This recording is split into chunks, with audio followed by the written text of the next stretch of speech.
Hey soccer fans, this is Nick once again for the Feed the Fire podcast. I hope everyone had a happy and blessed Thanksgiving, and I hope that your return to work today on Monday was not as terrible as mine was with a bunch of unread messages. I guess that's what you get when your home office is based overseas and they're working all throughout our Thanksgiving break. But in tonight's episode, we're going to look at the MLS Cup Final matchup. It is set. We're going to look at the two teams. We've also got a little bit of Chicago Fire speculation going on as a fan favorite, maybe on his way out the door, possibly to Lugano. And we'll see what else comes up as we go through everything here. But first, a little housekeeping. If you want to reach out to me and continue the conversation outside of the podcast, feel free to email me, glasshousesoccer@gmail.com, or find me on social media at glasshousesoccer. Also, I really appreciate and want to give a special shout out to everyone who is involved in the Chicago Fire discussion group over on Facebook. That's the name of it, Chicago Fire Discussion Group. Especially friend of the show, Tio Luis, who put a post asking people what their favorite podcast was. So I want to thank you to Tio, to Stephanie Vasconcelos, to Lawson Berghardt, Jesus Arteaga, and everyone who commented saying that they listen to this show, they listen to Feed the Fire, and hopefully that kind of grows a little bit of our community, our listenership here, as well as my kind of, if you want to call it, a mission statement of growing the game and the interest in the club through conversation. So thanks for everyone for putting that out there. One comment I did read was that someone really likes the Feed the Fire podcast. Thank you, but there's a bunch of ads now. And yep, you're right. When I switched from Spotify hosting to the Believe network hosting, it's a bigger network, it's more sports focused, and I'm starting to make some internal connections that can hopefully set us up for some cross shows, cross talk, and some special guests and things from around their network. I think they want to see how well I do for the first year before they start cross promoting me, but that's the goal with the Believe network.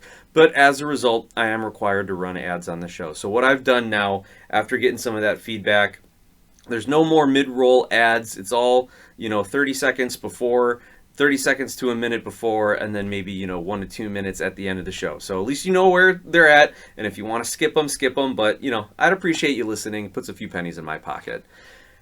But the main thing is keep growing the show, share the show, have the conversation, and obviously with the holidays coming up, great time to slip it into conversation. Oh, there's this great, relatively new MLS podcast out there. You guys should check it out, family and friends, at Christmas and holiday time.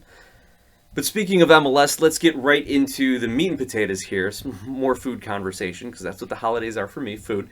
To the meat and potatoes here of our conversation, the MLS Cup matchup between the LA Galaxy, champions of the Western Conference, and the Red Bulls of New York, champions of the Eastern Conference.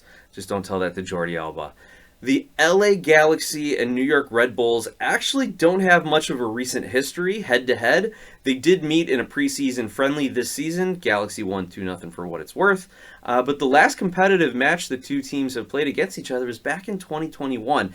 And I'm not sure how many guys on the roster at that time are still on the roster. Maybe a few more Red Bulls players than Galaxy players. But there's been a lot of turnover for both of these teams, so you really can't look at the recent history as a potential indicator of how this match is going to go.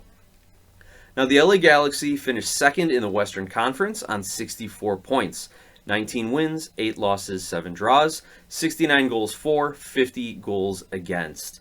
And what I think they're going to have to do is come out and play that aggressive attacking style that we have seen have them scoring so many goals in the playoffs until they came up against a stalwart defense in the Seattle Sounders, who is just a terrible matchup for the Galaxy, though the Galaxy, again, rolling everyone else into the playoffs and during the playoffs. The big question mark for the Galaxy, though, is how are they going to do this without Riqui Puig?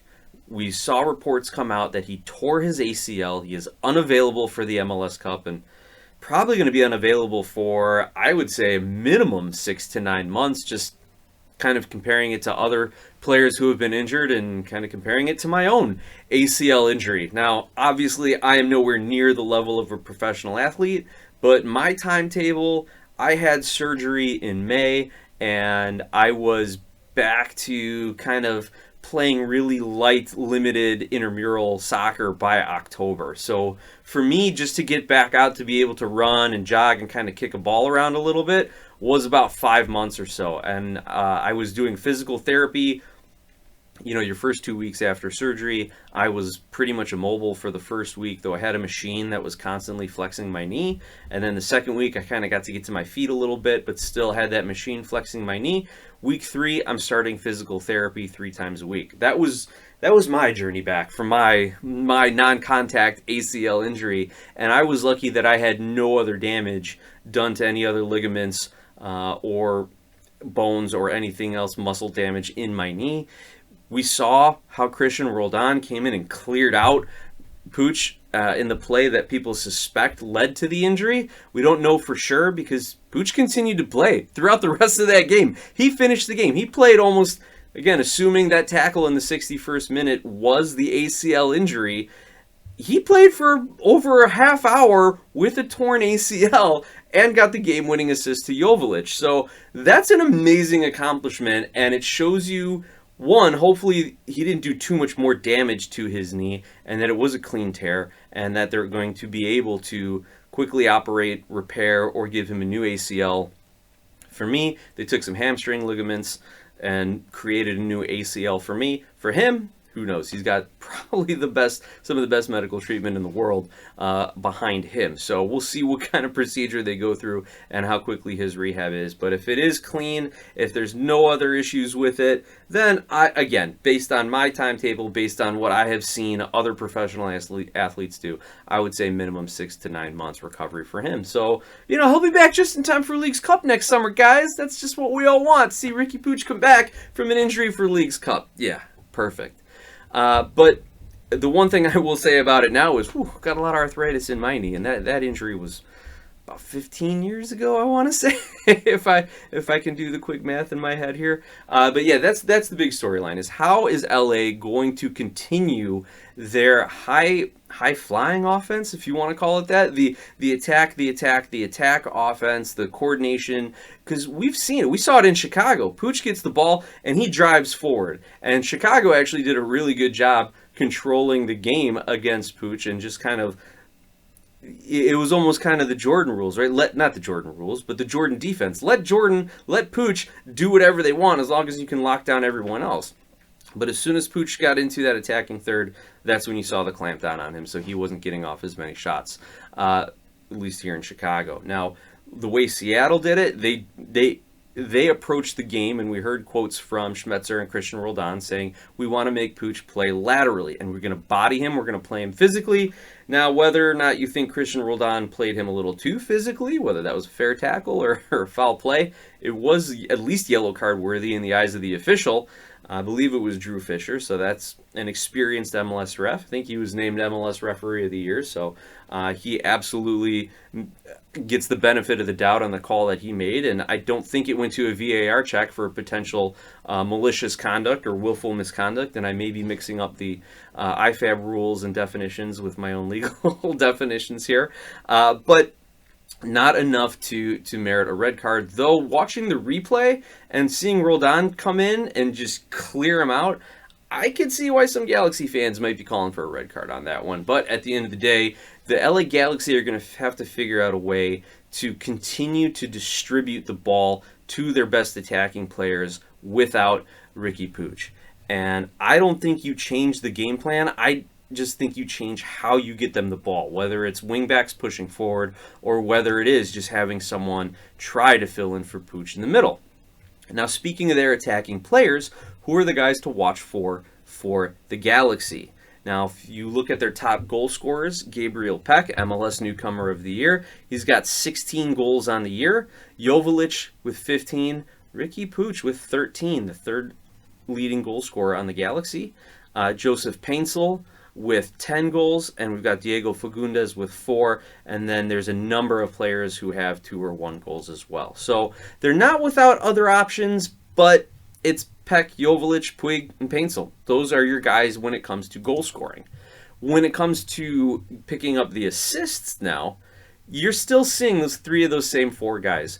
Puig has 15, Peck has 14, Paintsel has 10 assists on the season. And from there, it's Mark Delgado with 7, Joveljic with 6, and Mickey Yamane with 6, and then a number of players have 5, 3, 2, and 1 assists as well. So they do a little bit better job of getting the ball, of more players getting the ball to the goal scorers than players just scoring goals.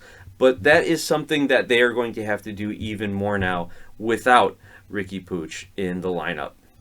And if you want to talk about key passes, again, the pass leading to the shot that's missed, or a pass that leads to a goal-scoring opportunity, again, it's Riqui Puig who's at the top of that list. He's got 60 key passes. Paintsel is going to have to play a much bigger role without him as a distributor. He's second on the team list with 54 key passes. Peck with 51. Then you've got Delgado, 47. Fagundes, 41. Joveljic, 33. Mickey Yamane, 20. And then the rest of the club, sub-20 key passes. So those are the things that you're going to have to look out for if you're the Red Bulls. Those are the players who are at the top of the offensive list for the Galaxy. And it's the Galaxy's offense that really does drive the team. Now, they have had some decent goalkeeping and some decent defense later on in the season. They shored that up, so there are no slouches on the back line, but the Galaxy employ the ideal of the best defense is a good offense. And they say defense wins championships, so I don't know which way it goes. If defense wins championships and the best defense is a good offense, does that mean the best offense wins championships? Possibly in MLS. We may get to see that in this final. Now, they come up against a Red Bulls New York team who, is it cliche to call it a Cinderella run? They are the 7th seed in the Eastern Conference, making the playoffs on 47 points. 11 wins, 9 losses, 14 draws, 55 goals for, 50 goals against. But how are the Red Bulls now going to approach this LA Galaxy team? I think if you're the Red Bulls, you don't change a thing. You keep doing what got you here. The problem that people have had with the Red Bulls in the past is their high-pressing, counter-pressing style of play, where you want to force a turnover, win a 50-50 ball, and then after 1 or 2 passes, get a shot off. So they want to turn you over in your own defensive third or in the midfield third, and then transition immediately to offense. You're looking directly for that striker making the run. The problem with the full-out Red Bull press is that over the course of a single game playoff knockout, or over the course of 4 or 5 games in the postseason, it doesn't pan out. There's always going to be one outlier that gets them knocked out of the playoffs, and is that going to be this MLS Cup Final where they can't continue to play like that? Now, we've seen in recent history the Red Bulls kind of modify a little bit of that, at least the New York Red Bulls modify that a little bit to maybe be okay with a little bit of possession, and maybe be okay instead of just pushing everything directly towards the goal, to play a ball out to their wingers, to bring the ball up the flanks and then get a cross in. But the main principle remains that it's just high energy, it's counter-pressing, and it's creating as quick of an opportunity for a shot on goal as possible. And then you get that volume, you're playing the odds. It's kind of like an NBA team shooting more three-pointers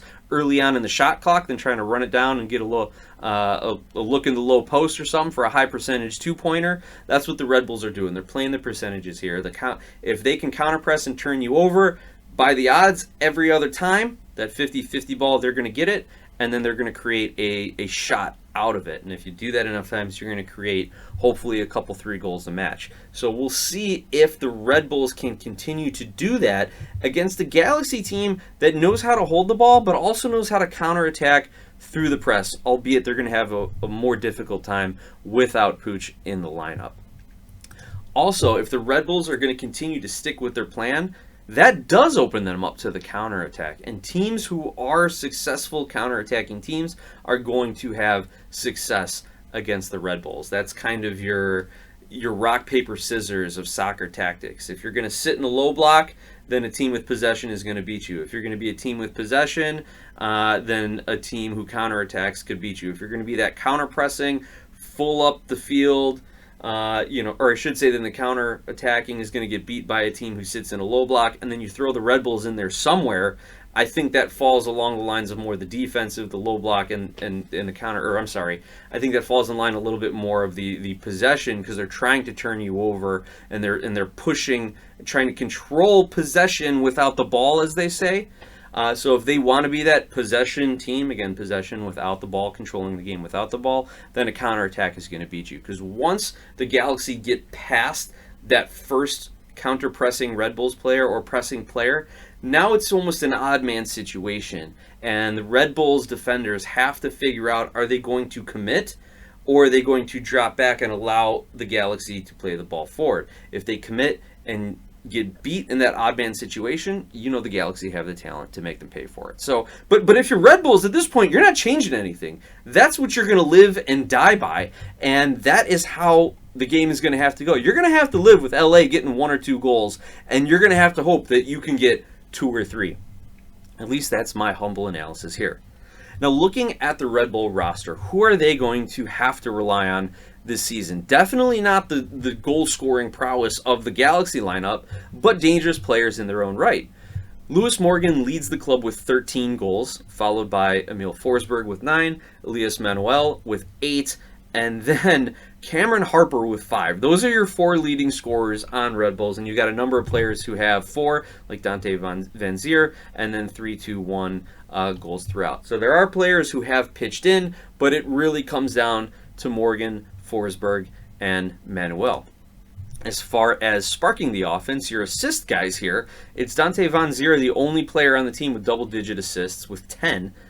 Lewis Morgan with 7, Emil Forsberg 5, Manuel, Dylan Nealis on 4, and then a number of players with 3, 2, 1 assists. So again, they know how to spread the ball around to their best players. Like, more players on the team know how to find their best players, but it's going to take their stars to be on their best game. It's going to take then guys like Frankie Amaya or Wiki Carmona or Noah Isle to step up and maybe be that guy who can get the assist in a game where they normally wouldn't.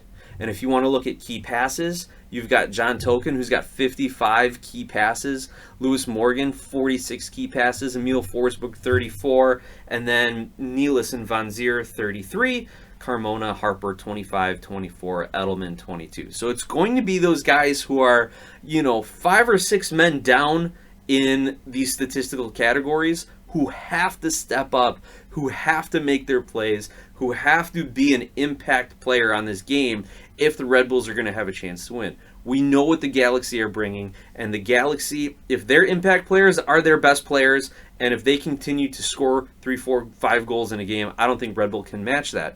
But if you've got these guys for the Red Bulls stepping up, like a Carmona, like a Harper, like an Edelman, like an Amaya, if those guys are having better games and can actually turn over the ball in the midfield and launch that counterattack, get Tolkien running down the wings, get Morgan flashing straight to goal, that's how the Red Bulls are going to beat the Galaxy.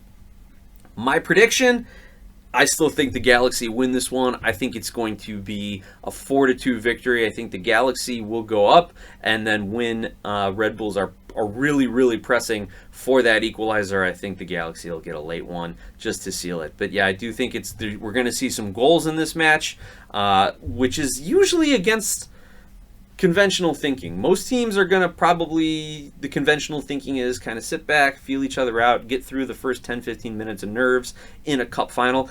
I don't see either of these teams doing it. I don't see Vanny trying to coach the Galaxy to be conservative, because without Pooch, it just shows that they don't have the confidence to go out and take it to the Red Bulls, and he doesn't want to play it that way. Same thing with the Red Bulls. Their style of play does not allow them to play conservative. So I do think there's going to be some goals in this game, and I think the Galaxy pull it out. Now let's transition to our hometown team here, the Chicago Fire, and the latest rumors that are coming out about one of the fan favorites here, one of my favorite players, and not just because he's Greek, but because he is a young and upcoming striker, and despite not getting a lot of playing time this season, someone who has made their mark on matches, Georgios Koutsias. And similar to all that talk about the Red Bull pressing, Koutsias was a guy who would come in and just run run. He had a motor, and his endurance was there, whether you had him playing 20 minutes, whether you had him playing 45 to 60, or even the few chances he got to play a full 90. And when he did, like in those League Cup games, you saw the reward. Him and Gutierrez started to kind of build a bit of a relationship, and they each had, Gutierrez had an assist to Koutsias in 2 of their League's Cup matches. So this is a player who is now being rumored to be going to FC Lugano, the sister club also owned by Joe Mansueto over in Switzerland, a Lugano club who's currently second in the Swiss table. Now this report or this rumor comes from the website Sport24. I believe it's a Greek site, or at least they do have their own Greek page that follows the Greek national team as well as the clubs and all of the Greek players. And here we see the article that says, "O Koutsias perni ton dromo tis epistrofis stin Evropi." Excuse me, let me just click translate for that. Koutsias takes the road back to Europe.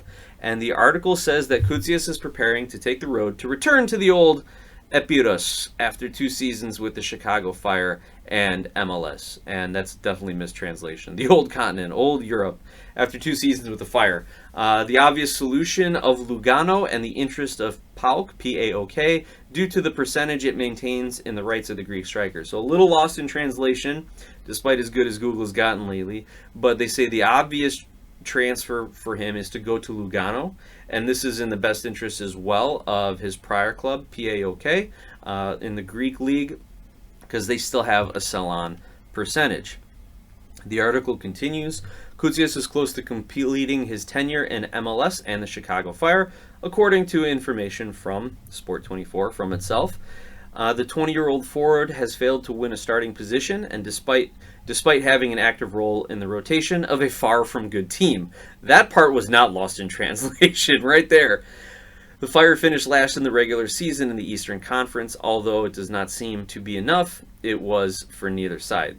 Something there lost in translation, though. I can't figure that one out. But essentially, I think they're saying that even though the Fire finished last in the Eastern Conference, that they're still going to move on from Koutsias. It led to a co-decision for change. That's interesting, a co-decision. So this is something between Koutsias and his agents and what he wants and the club as well. Koutsias does not seem to be staying on the other side of the Atlantic and is in talks to return to Europe to continue his career. It remains to be seen what options will arise in the old continent. I love them calling Europe the old continent for the Greek striker, but an obvious example is that of Swiss side Lugano, jointly owned with the American team, and how this move will happen. So something that also affects his prior club is, in the event of a transfer, they have a 15% sell-on. So that's something to keep in mind, and why the Fire would try to get as much money as they can out of this deal, because 15% of it is going back to PAOK. What is reported, what is put up on Transfer Market, the ever favorite website of wannabe GMs and armchair GMs out there, is that Koutsias' current value is $2 million. So I think the Fire can get a little bit more for him given his upside, but I don't know how much more if he really is going to go to Lugano. If he is going to go to another kind of mid-tier league in Europe like that, like say a Portugal or a Denmark, Norway, or Switzerland, then hopefully they could drive this price up to $3-4 million at a minimum.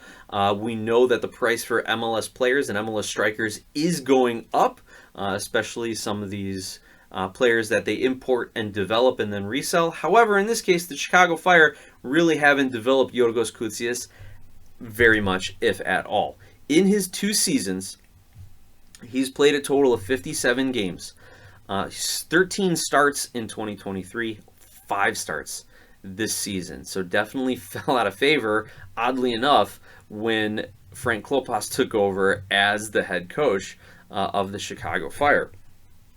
He only had 5 goals with the Fire in MLS competitions, 3 assists, and really, not doing too much that shows up on a stat line. We talked about his hustle and his pressing and his presence and just really trying to grow into a striker. There were a lot of times we saw him flub over his own feet or get wrong-footed and not get a shot off in time or kind of muff a shot here and there. But that comes with being a 20-year-old striker who goes immediately from playing in the Greek league to MLS and having an extended tenure here, 2 years here.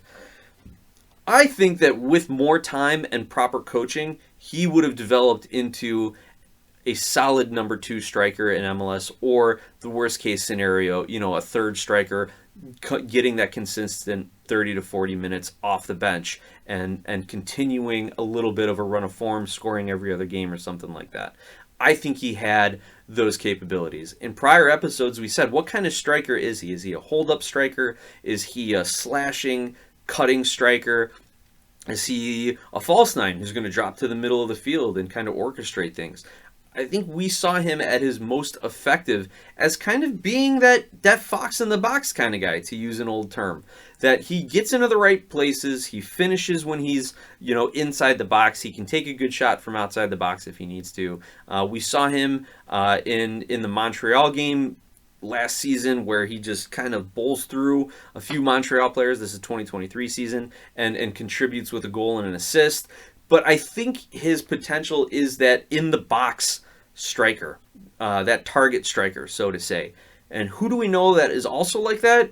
Hugo Koutsias. So it's hard to have those two guys of similar style on the roster. I can see why Greg Berhalter wants to move on from him and maybe get a little money and do what's right by Koutsias as well and continue his development over in Lugano. And I think he can be a very good player for Lugano. We've already seen Koutsias playing for the Greek U21 team, scoring goals for them, and probably has a decent shot at making the national team for the World Cup, assuming Greek qualifies, or, at least maybe getting a spot on the bench with an eye towards 2030 for him. So that would be great for him. It would be great for the Fire if they can get 3-4 million. That, I think, is a little high considering they haven't developed him. But at the same time, this is a striker who is ready to take the next step in his career, wherever that is. Obviously, I love Koutsias being Greek. I love the tuck in your friggin' shirt bit that came about it. Like, I love how much he kind of grew to play to the camera. There were times early on where I don't think he realized how much the fans would embrace him and love him here. And I think when he figured it out, he became much more, I don't want to say enjoyable, but just much more at ease and much more comfortable talking to people in front of the cameras and all that sort of thing. So I am very much hoping that he has a successful career in the future, and I wish he could have stayed and had that career with the Fire. One of the other things people are saying too about the Koutsias move is the Fire have too many forwards. They got to start getting rid of some of these forwards. But why would they get rid of Koutsias and not any of these other guys on the roster? And so let's go through their forwards here and see who would you rather? Would you rather have Georgios Koutsias or Fabian Herbers, who is listed on the Chicago Fire website as a forward, though I don't think I've ever seen him play forward in the last year or two. Personally, I'd rather have the player who's going to take the next step in his career instead of the player who is at the tail end of his career, but Herbers is more of a midfielder anyway, so maybe that's a moot point here. Would you rather have Georgios Koutsias or Chris Mueller, who is listed as a forward? Would you rather have Georgios Koutsias or Tom Barlow? I think the obvious answer there is Koutsias. Would you rather have Georgios Koutsias or Hugo Koutsias? Definitely Koutsias. And would you rather have Georgios Koutsias or Christian Kofi, who is listed as a forward here, who did get some call-ups this season?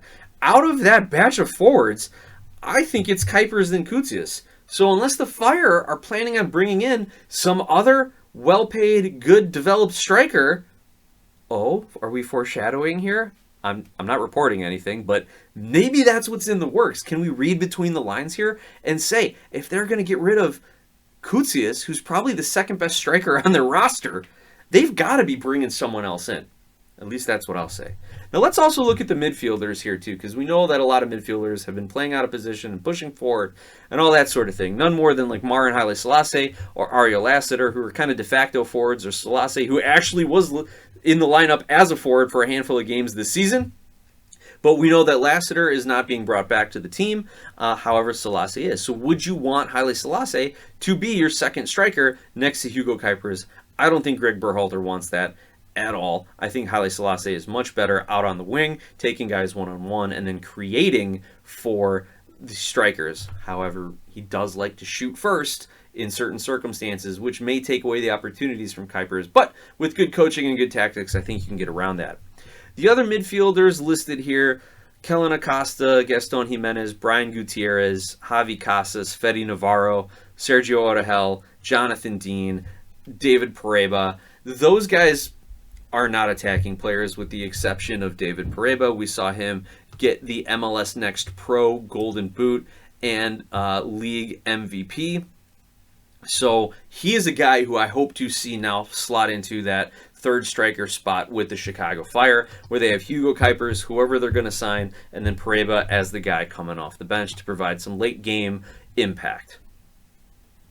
All right, that is everything I wanted to cover regarding the Georgios Koutsias rumors, to be determined if he ends up at Lugano, another club in Europe, or, if he stays with the Fire. That's always a possibility. You can't move a player if there's no place to move him, if there's no buyers. One other little bit of news, if you're listening to this on December 2nd or 3rd, if you want to act on this latest marketing deal from the Chicago Fire, you got to do it by the end of December 3rd. They came out with a 3-match cyber pack, they're calling it. You get, it's a ticket package, 3 matches, Miami, Columbus, and Cincinnati. So they're offering a 3-game ticket pack for the 3 best teams in the Eastern Conference this season. Sounds like it might be a pretty good deal. You get a 200 level seat for $100, and you get a 100 level seat for $150. However, and here's the negative side of it, they are end line seats. So you're behind the goal, behind the end zone, if you will, at Soldier Field. So on the one hand, you're going to be seeing for a decent price. I would say once you factor in parking, that's about what season ticket holders would pay with their parking bonus. So it's in the range of season ticket holder kind of a discount for those 3 games. It's the 3 best teams in the Eastern Conference as of this year. We'll see how those teams look next season. And hey, is Messi going to actually play in Chicago? He can't miss 3 games in a row, right? The league has to get him in Chicago, and they've got to appease the Chicago fans, and they've got to let Chicago see Messi and let the Fire get their cut of all the action, despite having 61,000 and 47,000 fans the last 2 Miami matches. But anyway, this might be a good way for you guys to get in and just kind of get in the stadium if Messi's going to be there, or whoever else Columbus is going to bring in, or Cincinnati's new striker. Maybe you'll see the last season of Lucho Acosta here in Cincinnati, whatever it is. The only thing I also worry about is because they haven't released the schedule yet, I'm sure one of these games is going to be in a very, very cold part of the season, whether it's like an early March match or whether it's going to be an October match. I'm assuming one of these games is going to be cold, so something to keep in mind as well. That's everything I wanted to talk to you all about tonight. Thank you so much for tuning in and listening. As I said, like, subscribe, rate, review, share. Join the Chicago Fire discussion group on Facebook. Go join the Reddit page. Keep the conversation going. Plug the show. And as always, let's go Fire.